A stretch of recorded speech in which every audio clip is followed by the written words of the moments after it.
Nahuli mo sa hotel ang girlfriend mo na may kasamang ibang lalaki. Pero imbes na magalit ka, binigyan mo pa sila ng proteksyon. At pinagsabihan mo pa silang mag-ingat. Pero hindi ito pinahalagahan ng lalaki. Inimbitahan ka pa niyang pumasok sa kwarto para manood. Kaya galit na galit kang pumasok sa kwarto. At doon, nadiskubre mong may dalawa pang lalaki sa loob. Wang Qiang, Li Gang. Nandito rin pala kayo. Kuya Fan, hindi rin namin inakala na ganyang klaseng tao pala si ate. Bakit hindi ka nalang sumali sa amin? Nang marinig mo to, imbis na magalit, natuwa ka pa. Hindi na, mga pare. Wala akong ganyang hilig. Sa katunayan, gusto mo nang magsama-sama na lang sila ni Luyaw habang buhay. At ang dahilan kung bakit ganito ang iniisip mo, ay dahil sa sandaling pagpasok mo sa hotel. Nagising ang kapangyarihan mo, isang abilidad na makita ang mga halimaw ng sakit sa katawan ng ibang tao. At nakasakay sa katawan ni Wang Qiang ang isang dambuhalang halimaw ng syphilis. Nasa level 20 na ito. Sa puntong ito, hindi na nagpanggap si Luyaw. At sinimulan ka ng pagsalitaan ng masasakit na salita. Yu Fan, yang kinikita mong 5 hanggang 6,000 piso kada buwan sa pagde-deliver. Kulang pa pambili ko ng makeup. Para sabihin ko sa iyo ang totoo. Nakasampung beses na ako sa kwartong to. Pagkatapos magsalita ni Luyaw, akala niya ay sisubog ka sa galit. Pero hindi niya inasahan na hindi ka man lang natinag. Sa halip, napangisi ka na lang sa isip mo, lintik na babae. May paglalagyan ka sa akin. Luyaw, sana mag-enjoy kayo. Pagkaalis mo sa Cloud Top Grand Hotel, may nakita kang isang taong walang tigil sa pag-ubo sa gilid ng daan. Sa ibabaw ng ulo niya ay mayroong level 1 na halimaw ng sipon. Biglang lumitaw ang system page. Tinatanong ka kung gusto mong lumaban. Dahil sa kuryosidad, pinili mo ang oo. Sa isang iglap, napunta ka sa ibang mundo. Sa harap mo ay may nakatayong isang puting polar bear. Sa ibabaw ng ulo nito ay may kumikinang na health bar. Tapos, napansin mong may health bar din sa ibabaw ng ulo mo. Biglang sumugod sa iyo ang oso. Agad kang umilag, pero nalaman mong hindi ka makagalaw. Matapos kang tamaan, isang pulang numerong 10 ang lumitaw sa ibabaw ng ulo mo. Pagkatapos noon, huminto sa paggalaw ang flu monster na nasa harap mo. Sa puntong ito, nalaman mong makakagalaw ka na. Kaya dahil sa instinct, agad mo itong sinuntok. Sa ulo nito, nabawasan ng 12 ang health bar ng kalaban. Ito ang tipikal na turn-based battle. Paulit-ulit lang kayong nag-atakehan, hanggang sa 10 puntos na lang ang natira sa health bar mo. Naubos ang health bar ng flu monster. Bigla itong bumagsak, tapos na ang laban. Nakakuha ng 10 experience points. Tumaas sa level 2 ang level mo. Congratulations, host. Na-unlock mo na ang item inventory. Na-unlock ang equipment inventory. Congratulations, host, sa pagtalo sa level 1 na virus, ang flu monster. Nakuha ang skill na strength. Pagkatapos, nagbago ang paligid. Bumalik ka sa dati mong pwesto sa gilid ng kalsada. Yung taong kanina ay umuubo ng malala. Bigla na lang gumaling. Mukhang kailangan mo lang talunin ang virus monster para mapagaling ang sakit. At kasabay noon, makakatanggap ka pa ng gantimpala. Kung magbubukas ako ng sarili kong klinika para manggamot ng mga tao. Tiyak na yayaman ako, kaya ibinaling mo ang iyong tingin sa ibang mga dumadaan. Pero ang hindi mo inaasahan ay, lahat ng level ng sakit nila ay level 50 pataas. Coronary heart disease monster, heart attack monster, uremia demons left general. Lahat sila ay mga kalaban na hindi mo pwedeng banggin. Mukhang, ang mga sakit na ito na hindi kayang lubusang pagalingin kahit ng modernong medisina, ay imposibleng matalo sa kasalukuyan kong lakas. Sa ngayon, ang pinaka-importante ay magmadaling magpa-level up. Tapos, nakaisip ka ng magandang lugar para mag-grind at magpa-level up, ang Rennie Hospital. Kaya nagpasya kang bumalik muna sa Jinxio Condominium para magpahinga sandali. Pero sa hallway, nakasalubong mo ang maganda mong landlady. Pero hindi mo inasahan na mayroon pala siyang breast cancer.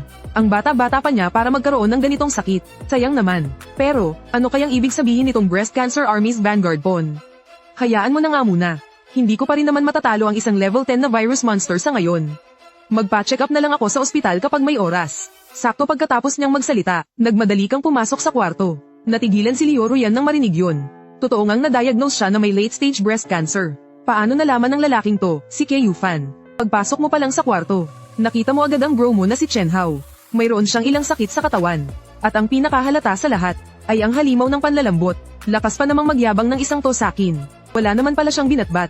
Kaya para sa kaligayahan ng bro ko, buong tapang mong sinimulan ang laban kontra sa halimaw ng panlalambot. Ang kalaban mo ay isang malambot na uod hipon. Ganun pa rin ang paraan ng laban, tulad ng dati. Turn-based ang lahat, gaya ng inaasahan. Nanalo ka sa laban. Sa pagkakataong ito, may nag-drop na scimitar mula sa kalaban. Congratulations, host, sa nakuha mong equipment. Kapag na-equip ang scimitar, madaragdagan ng 15 puntos ang iyong attack power. Tapos na ang laban. Bumalik ka na sa totoong mundo. Si Chen Hao, na walang kaalam-alam, biglang gama ng pakiramdam sa ibabang bahagi ng kanyang katawan. Para bang napuno ito ng lakas. Bro Fan, punta tayo sa Meng Paris Bathhouse mamaya. Libre ko, hahaha, ikaw na lang mag-isa. Hindi ako sasama. Eh di wag. Ako na lang mag-isa. Kinabukasan, pumunta ka sa Rene Hospital tulad ng plano. Bigla, may pamilyar na boses kang narinig mula sa iyong likuran. Break na tayo, di ba? Bakit mo pa rin ako sinusundan, ha? Ang nagsalita ay si Luyaw. Ayon pala, paggising niya kanina, napansin niyang may mga maliliit na bukol sa ibabang bahagi ng kanyang katawan. Masakit at makati, kaya pumunta siya sa ospital para magpa-check up. Hahaha, gaya ng inaasahan, sumampong na nga ang halimaw na syphilis. Ang hindi ko lang alam ay kung nahawaan din ba yung tatlo. Paya-maya lang, may narinig na galit na sigaw mula sa di kalayuan. Pasang ina, Ligang, siguradong ikaw yan. Sino ba namang hindi nakakaalam na kung kani-kanino ka lang sama-sama buong araw? Kahit di mo na pag-isipan, alam mo na. Siguradong si Luyaw yan. Kilalang kilala yan sa pagiging kalad ka rin. Pinanood mo ang lahat ng ito. Pero ngumiti ka lang at hindi nagsalita, dahil ikaw lang ang nakakaalam na ang totoong pinagmulan ay si Wang Qiang. Dahil ang level ng halimaw niyang syphilis ay umabot na sa 20. Kaya naman lumapit ka sa kanila, para sana pag-aanin ang kanilang loob. Sa totoo lang, hindi naman ganoon katapat ang sakit na to. Kailangan nyo lang uminom ng gamot sa tamang oras araw-araw. Pag-ehersisyo ng pang-AGN, laging tandaan ang pagkakaisa, at kumain ng masusustansya. Sa katagalan mamamatay din kayo. Pagkatapos mong sabihin yun, astig kang tumalikod at umalis. Iniwan mo silang tatlo na nanginginig sa kinatatayuan nila. Pagkatapos noon, pumunta ka sa pinto ng Pediatrics Department, at sinimulan ng iyong paglalakbay sa pag-level up. Natukoy ang isang level 1 na gluttony monster host. Lalaban ka ba? Laban. At ganun nga, maghapon kang nag-farm ng mga halimaw sa ospital. Umakyat ang level mo sa 7. At marami na ring nadagdag na gamit sa iyong equipment slot. Puno na rin ang backpack mo ng iba't ibang uri ng karne na nakuha mula sa mga pinatay na halimaw. May isang magandang bagay tungkol sa item slot. Iyon ay, ang oras sa loob nito ay ganap na nakahinto. Kaya walang salitang pagkapanis o pag-expire dito. Pero mayroon din itong isang depekto, bawal maglagay ng mga buhay na bagay. Bukod pa roon, nakakuha ka rin ng isang golden skill book, ang tusok ng gintong karayom. Mayroon itong epekto na magtanggal ng sakit at magpanumbalik ng sigla. Matapos mo itong matutunan, naghanda ka ng bumalik sa apartment para magpahinga. Sa pasilyo, muli mong nakasalubong si Liu Ruyan. Agad-agad kanyang niyaya na kumain sa labas. Kaya naman, isinama mo si Chen Hao. At sumunod kay Liu Ruyan sa isang ihawan sa eskinita. Pero pagdating pa lang sa lugar, biglang inatake si Liu Ruyan. Sa sobrang sakit, napahandusay siya sa sahig. Ang sakit, mukhang dito na ako mamamatay. Nang makita ito, agad mong naalala ang natutunan mong gold needle acupuncture. Pabilis mong ginamit ang silver needle sa 3 acupoint niya. Agad na bumuti ang pakiramdam ni Liu Ruyan. Pansamantala ko lang gina mo ang sakit mo. Kapag may oras ka, magpatingin ka pa rin sa ospital. Sige, salamat. Pagkatapos kumain, tinawag ka ni Liu Ruyan sa kanyang penthouse. Samahan mo ako sa mga huling buwan ko. Ibibigay ko sa iyo ang apartment na to. Kaya pala alam mo na ang kondisyon mo. Oo, hindi pa ako nagkakaroon ng boyfriend. Kaya bago matapos ang buhay ko, gusto kong maranasan ng isang simple pero totoong pag-ibig. Eh bakit ako ang pinili mo? Dahil mukha kang mapagkakatiwalaan, at ang gwapo mo pa. At nababawasan ng acupuncture mo ang sakit na nararamdaman ko. Sa ganitong paraan, mas magkakaroon ako ng oras na makasama ka. Grabe, may bahay ka na, may kasama pang girlfriend. Ano pa bang dapat pag-isipan dito? Kaya naman agad kang pumayag. Kasabay nito, nangako ka sa sarili mo, na siguradong gagalingin mo ang sakit niya. Kinabukasan, maaga kang pumunta sa Rene Hospital para mag-level up. At nag-grind ka na naman buong araw. Umabot ka sa level 10. Kasabay nito, nakakuha ka ng isang hidden class talent. Indestructible Body, permanenteng binabawasan ang lahat ng damage na natatanggap mula sa mga Martial Master. At pinapataas nito ang attack at defense mo bilang Martial Master. Kasabay nito, immune ka na sa lahat ng abnormal status. At kada segundo, bumabalik ang dugo mo na katumbas ng 21% ng maximum HP mo. Wow, ang lakas naman ng talent na to. Dahil sa talent na to, may kakayahan ka ng lumaban sa mga mas mataas ang level. Kaya nagmamadali kang bumalik sa apartment. Haharapin mo ang virus monster sa katawan ni Liu Ruyan. Natuwa rin si Liu Ruyan sa pagdating mo. Mahal, yung 2 turok na ginawa mo sa akin kahapon. Ang ganang pakiramdam ko buong araw ngayon. Huwag kang mag-alala, mamaya mas sisirap pa ang pakiramdam mo. Pagkasabi niya noon, bigla kang napasabak sa laban. Ukbo ng breast cancer. Ang unang kalaban ay isang mabangis na tigre. Mayroon itong 2,000 health points. Hawak ang matalim na sandata, sinugod mo ang tigre. Nabawasan ng 250 ang health points nito. Ang galing talaga ng talentong ito. Kasunod noon, inatake ka ng tigre. Dahil sa tulong ng iyong talento, 20 health points lang ang nabawas sa iyo. Nagpatuloy ang inyong laban sa loob ng libu-libong round. Matagumpay mong napatay ang unang kalaban. Kasabay nito, nakuha mo ang Tiger Armor. Sa bawat pag-level up ng skill ng Tiger Armor, permanenteng nadaragdagan ng 10 puntos ang lahat ng stats. Kasalukuyang level 1. Pagkatapos, sa tabi ni Liu Ruyan, lumitaw ang isang level 20 na disease monster. Level 20, Centurion ng hukbo ng breast cancer. Kapag napatay ito ng host, madaragdagan ng 2 taon ang buhay ni Liu Ruyan. Mukhang hindi nga ganoon kadaling gamutin ang cancer. Tingin ko ay marami pang halimaw ang naghihintay sa akin. Pero, binibigyan din ako nito ng pag-asa. Sa sandaling iyon, hindi alam ni Leo Ruyan kung bakit. Gumaman ng husto ang kanyang pakiramdam. Anong nangyayari? Ito na kaya ang kapangyarihang dulot ng pag-ibig. Pagkatapos, hinawakan ni Leo Ruyan ang iyong kamay. At naglakad papunta sa kwarto. Matapos ang isang matinding sagupaan. Napatingin ka kay Leo Ruyan. Hindi ka makapaniwalang natigilan sa iyong kinatatayuan. Lintik, 1,050 yuan. 105.1 yuan. May lumitaw pa talagang level 100 na infertility monster. 105.1 yuan. Ano ba talaga ang ginawa ni Leo Ruyan sa dati niyang buhay? Bakit kailangan niyang danasin ang ganito karaming paghihirap sa buhay na ito? Kinaumagahan, madaling araw, muli kang nagpunta sa Reni Hospital. Handa nang pumatay ng mga halimaw para mag-level up. Pero napansin mo na dumami ang mga security guard dito. Biglang bumaba ng 1/5 ang kita ng ospital. Maraming pasyente ang gumagaling agad pagkatapos lang magparehistro. Naghihinala ang direktor ng ospital na may iligal na nanggagamot dito. Ngayong araw, kailangan kong magbantay kayo ng maigi. Samantala, isang medical cart ang nagmamadaling dinala sa harap mo. Kung hindi agad mapapatigil ang pagdurugo, maaaring manganib ang buhay niya. Bilisan nyo, tawagin nyo si Dr. Lee para sa operasyon. Nang makita ang eksena, agad kang umaksyon. Una mong ginamit ang gintong karayom para patigilin ang pagdurugo niya. Ang level ng blade ng monster ay bumaba mula level 20 papuntang level 15. Pagkatapos, sinimulan mo na agad ang laban. Sa tulong ng talent mong Undestructible Body. Gaya ng inaasahan, tinalo mo ang kalaban. Congratulations, host, sa iyong pagkapanalo sa laban. Gantimpala, 100-year level na 2 skill. Sa mga sandaling iyon, napansin ng doktor na kada rating lang na tuluyan nang huminto ang pagdurugo. Huwag niyong tatanggalin ang karayom na ito habang nag-oopera. Nakakatulong itong magpatigil ng dugo at magpabawas ng sakit. Bilin mo sa kanila, nagtaka ang doktor nang marinig iyon. Pero dahil apurahan ang operasyon, wala na siyang ibang sinabi. Sakto namang, lumapit ang pamilya ng pasyente para magpasalamat. Dahil kitang-kita nila, na pagkatapos mong itusok ang isang karayom, doon lang tumigil ang pagdurugo ng pasyente. Nang titigan mo ng maigi, napagtanto mong ang lumapit ay ang dati mong kaklase sa high school, si Josing. Ang nasugatan ay ang tatay niyang police chief. Ilang beses siyang nasaksak habang hinuhuli ang isang kriminal. Buti na lang at mabilis kang umaksyon. Nagkasundo kayo ni Josing na magkikita pagkatapos ng operasyon. Pumayag ka. Pagkatapos, nagpatuloy ka ulit sa pag-farm ng monsters para mag-level up. Pagsapit ng dapit hapon, habang pauwi ka na, tumunog ang telepono mo. Si Josing ang tumawag. Ang tatay niya pala ay hindi pa rin nagigising pagkatapos ng operasyon at comatose. Sabi ng doktor, kailangan siyang sumailalim sa pangalawang operasyon. Pero wala pang 10% ang tsansang mabuhay. Sa ganitong sandali na nakataya ang buhay, ikaw ang agad niyang naisip. Nang marinig mo yun, agad kang nagpunta sa silid ng ospital. At nang tingnan mong mabuti, level 20 na elite monster, isang halimaw na sumisipsip ng dugo at enerhiya. Agad mong naintindihan, ang dahilan kung bakit siya walang malay ay dahil sa kakulangan ng dugo at enerhiya. Sa totoo lang, wala ka masyadong kumpiyansa na matatalo mo ang isang level 20 na elite monster. Pero dahil sa karanasan mo kaninang umaga, alam mong pwede mo munang gamitin ang Golden Needle Acupuncture para mapababa ang level ng halimaw ng karamdaman.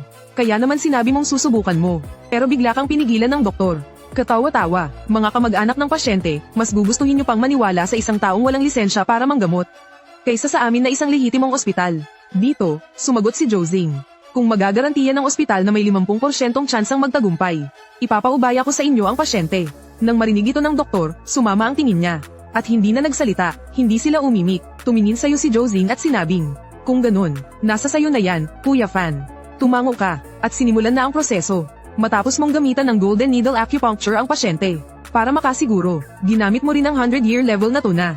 Nakita mo na ang dating halimaw ng karamdaman. Mula sa dating level 20 ay naging level 15 na lang.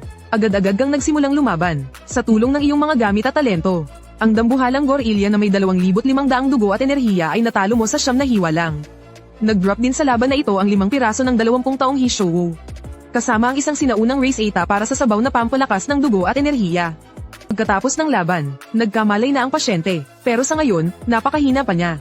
Agad mong inilabas ang sinaunang race 8 at inutusan ng isang tao na sundin ito para ikuha ng gamot ang pasyente. Pagkatapos inumin ang chi and blood soup, agad na naging mamula-mula ang mukha ng pasyente. Dali-daling lumapit sa iyo si Josing para magpasalamat. Kasabay nito, palihim na kinopya ng doktor ang race 8 mo. Natuklasan na niya ang malaking halaga nito sa pera. TSK, ang hindi niya alam, ay kahit makuha pa niya ang race 8, hindi niya magagaya ang chi and blood soup. Dahil ang isa sa mga sangkap nito, ay makukuha lang sa mga monster na pinapatay. Matapos maayos ang problema, nagmamadali kang nagpatuloy sa pag-level up, dahil paubos na talaga ang oras ni Leo Ruyan. Habang unti-unting tumataas ang level mo, nalaman mo na sa bawat pag-level up, doble-dobleng experience ang kailangan. Kaya pabagal ng pabagal ang pag-level up mo. Ilang araw ka nang nag-grind sa ospital pero level 15 ka pa lang. Nalaman mo rin mula sa mga laban nitong mga nakaraang araw, na doble ang stats ng isang elite monster kumpara sa isang ordinaryong monster na kapareho ng level. Pero para sa'yo, ang stats ng isang boss monster ay isa pa ring misteryo. Isang araw, gaya ng dati, pumunta ka sa Rennie Hospital para mag-grind ng mga monster. Biglang may isang espesyal na disease monster na nakaagaw ng pansin mo. Migraine monster, boss level disease monster, pwedeng labanan. Putya, sa wakas, makakalaban na rin ako ng boss. Kaya naman, agad mong sinimulan ang laban. At sa sandaling iyon, biglang may lumitaw na paalala sa harap mo. Para labanan ng isang boss level disease monster, kailangan mo nang gumamit ng Golden Needle Acupuncture. Ano to? Bakit may prerequisite pa? Wala kang nagawa kundi magpanggap na sabihin sa kanya. Nagaling ka sa pamilya ng mga doktor ng Chinese medicine. At kayang gamitin ang acupuncture para maibsan ang sakit ng ulo niya. Matapos makuha ang pahintulot niya, itinusok mo ang mga silver needle sa 3 acupuncture point ng lalaki. Pagkatapos noon, matagumpay kang nakapasok sa laban. Migraine monster, level 10. Boss level, HP, 5,000. Hindi nga may kakaila, boss level talaga. Isipin mo, ang HP ng ordinaryong monster sa parehong level, sagad na ang 1,000. Ang sa boss monster, 5 beses agad ang taas. Unang umatake sa iyo ang kalaban. Isang malakas na kalabog ang narinig. Isang numerong 50 ang lumitaw sa itaas ng ulo mo. Talagang malakas, kahit pa may talent kang hindi tinatablan. Nabawasan ka pa rin ng 50 puntos ng HP. Kung ordinaryong monster lang ito, pinakamalaki na ang single-digit damage na magagawa nito sa'yo. Ngayon, ikaw naman ang aatake. At isa na namang malakas na tama. Ayos na ang 200 damage. Kasi magic type ang monster na to at hindi tank type. Kaya mahina ang depensa niya. Pagkatapos ng mahigit 20 round, nanalo ka sa laban. At nakakuha ka pa ng isang Baizi ring. Kapag sinuot ang Baizi ring, magkakaroon ng healing effect ang mga skill mo. Nagbabalik ito ng 10 puntos ng HP kada segundo. Bukod dyan, nag-level up din ang skill mong Golden Needle Acupuncture. Nagkaroon ito ng bagong epekto. Isang araw na pagdudugtong buhay. Kayang panatilihin ang huling hininga ng pasyente. At pilit na dugtungan ang buhay niya ng isang araw. Isang beses lang ito pwedeng gamitin sa iisang tao. Sa mga sumunod na araw, tuloy-tuloy ka pa rin nag-grind ng mga monster. Pero, pakiramdam mo ay masyadong mabagal ang pag-level up mo. Kalahating buwan kang walang tigil. Pero hanggang level 18 ka pa lang. Tandaan mo, ang haharapin mo ay isang level 20 boss monster. Kailangan mong umabot man lang sa level 25 para magkaroon ng kumpiyansang labanan ito. Kung ganito ka kabagal, aabutin ka ng siyam-siyam. At sa sandaling iyon, isang special monster ang pumasok sa paningin mo. Lucky Monster, level 50, special monster. Makakatanggap ka ng reward kapag pumasok sa laban. Sa sumunod na segundo, hindi ka nag-atubiling pumasok sa laban. Ang kalaban ay isang maarte at mayabang na kulay rosas na baboy. At sa tabi nito ay may isang kumikinang na gintong treasure chest. Simula na ng round, ikaw ang unang kumilos. Sa isang hiwa lang, agad mong ginawang pira-piraso ang kalaban. Binabati kita, host, sa pagkuha ng isang gold quality na kagamitan. Golden Panlong Armor. Binabati kita, host, sa pagkuha ng 50,000 experience. Tumaas ang iyong level sa level 20. Grabe, ang lucky monster na to, hindi talaga biro. Pagkatapos, dali-dali mong sinuri ang Golden Panlong Armor. Kapag suot ang Golden Panlong Armor, ang depensa ay 1,000. Ang health ay 2,000. May block na 200 at kasamang skill na Vajra. Nagpapataas ng sariling depensa ng 50%. Habang tinitingnan mo ang Golden Panlong Armor sa iyong harapan, bigla mong naramdaman na kaya mo nang makipagsabayan sa Centurion ng Breast Cancer Army. Kaya naman, dali-dali kang bumalik sa Jinxue Mansion. Pagdating mo sa bahay, ginamo mo muna si Liu Ruyan sa pamamagitan ng acupuncture. Nabawasan nito ang lakas sa pakikipaglaban ng halimaw. Pagkatapos nito, pumasok ka na sa laban. Ang kalaban mo ay isang mas mabangis na tigre. Ang Centurion ng Breast Cancer Army, isang level 20 na boss monster. Health, 20,000. Naunang umatake ang kalaban. Isang dambuhalang kuko ang tumama sa iyo. Nagdulot ito ng 110 puntos na damage. Pero dahil sa iyong mataas na recovery effect at bagong kagamitan, 45 puntos lang na health ang nabawas sa iyo. Sunod, pagkakataon mo nang umatake. Isang malakas na kalabog. Nabawasan ng 2,000 health ang kalaban. Makalipas ang 2 oras, gamit ang mataas na block at recovery ng Golden Panlong Armor. Hirap man, pero nagawa mong manalo.